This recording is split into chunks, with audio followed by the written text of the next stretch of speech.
ہم سے وہ ایسے ایسے ٹیکس وصول کر رہی ہے جس کے اندر جب ہم ہوٹل میں جاتے ہیں تو سروس چارجز بھی ہوتے ہیں ہمارے اوپر، اور بھی پروونشل ریونیو کے کچھ ہیں۔ آپ ہمیں بتائیے سندھ میں آپ نے مقامی ٹیکس کتنے لگائے ہیں؟ ٹھیک ہے نا، آپ نے سندھ ریونیو اتھارٹی کے ذریعے تمام ٹیکسز جو ہیں وہ پنجاب کی امپورٹس پہ لگائے ہیں، یعنی جب وہ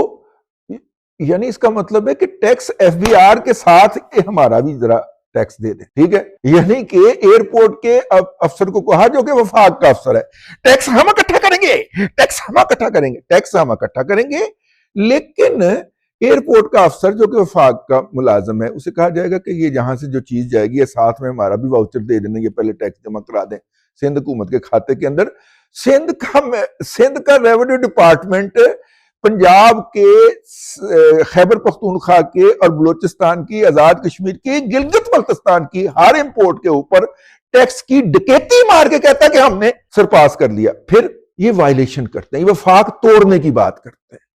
یہ جو ہے نا نواز صاحب بھٹو کا، یہ چھوٹے چھوٹے مفادات کے لیے وفاق توڑنے کی بات کرتا ہے۔ گاڑی امپورٹ کی رضوان رضی نے لاہور میں بیٹھا ہوا، ٹھیک ہے،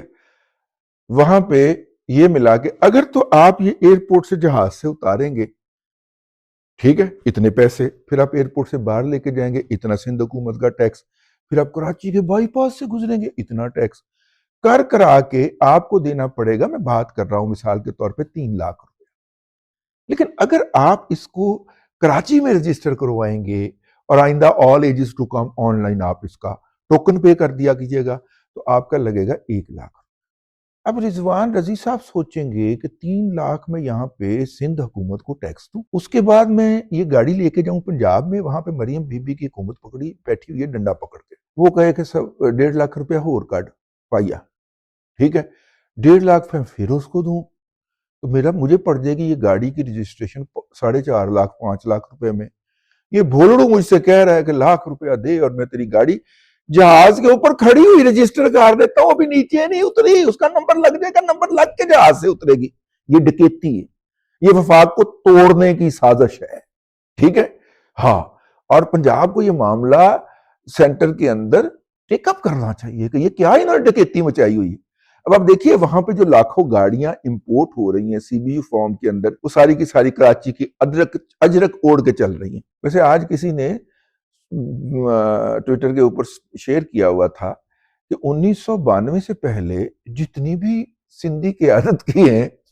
تصاویر، ان میں کہیں اجرک یا ٹوپی نہیں پائی جاتی۔ کیا میں پاکستان سے پہلے سائیں جی ایم سید صاحب کی تصویر سامنے آئی، انہوں نے بھی عثمانی ٹوپی پہنی ہوئی ہے، ترکی ٹوپی پہنی ہوئی ہے،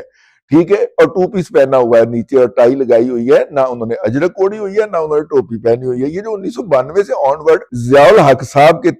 پروجیکٹ کے تحت، پروجیکٹ سندھ کے تحت یہ جو دریافت کیا گیا تھا اجرک اور سندھی ٹوپی،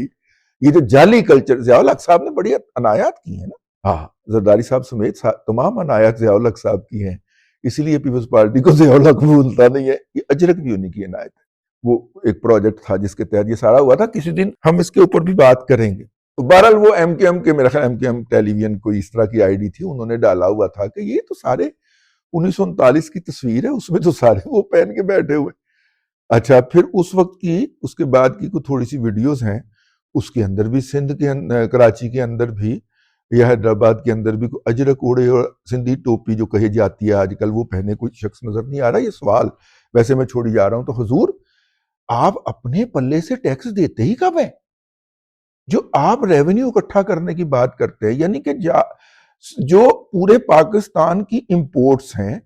ایئرپورٹ کا فائدہ اٹھا کے آپ اس پہ بولر ٹیکس، میرا مطلب ہے سندھ ٹیکس بھی لگا لیتے ہیں، اور اس سندھ ٹیکس سے آپ اپنا خزانہ بھر کے کہتے ہیں ہم جیت گئے۔ آپ پہلے خود ٹیکس جمع کر کے تو دکھائیں نا حضور، پھر بات ہوگی نا کہ ٹیکس کلیکشن کس کی ہے، فلانا کس کا ہے، ڈھمکانا کس کا ہے، پھر اس پہ آئیں گے نا۔ آپ نے جو سسٹم ایگزسٹ کیا، کریٹ کیا ہے، اس کے اندر تو لوکل یا کراچی والوں کا رگڑا نکالا جاتا ہے چلانوں کے ذریعے یا مختلف اور چارجز کے ذریعے، اور یا پھر پنجاب، بلوچستان اور خیبر پختونخوا کو جانے والی تمام ایکسپورٹس کے اوپر آپ جو ہے وہ رگڑا پھیرتے ہیں۔ تو اس لیے عرض یہ کرنا تھا کہ یہ جو آپ جو ہیں، آپ بہت بڑے اکانومسٹ ہوں گے، ٹھیک ہے،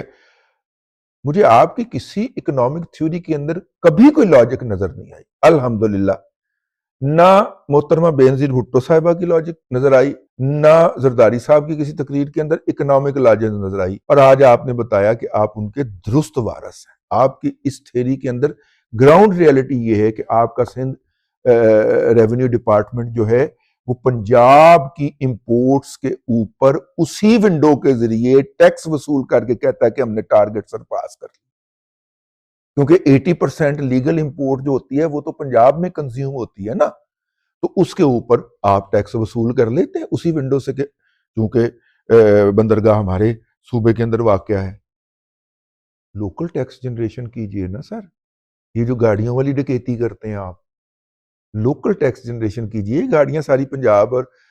باقی 3 صوبوں میں چل رہی ہوتی ہیں اجرک پہن کے، اللہ بھلا کرے، کوئی لاجیکل بات بھی کر لیا کریں یار، کبھی کبھی خاکسار سے کنسلٹ کر لیں، میں آپ کو بڑے پہلو بتا سکتا ہوں، ٹھیک ہے نا؟ ہاں، اب تک کے لیے اتنا ہی، اگلے ولاگ کے اندر پھر حاضری ہوگی۔ اللہ تبارک و تعالیٰ آپ کو آسانیاں عطا کرے اور آسانیاں خلق خدا میں تقسیم کرنے کی توفیق عطا کرے۔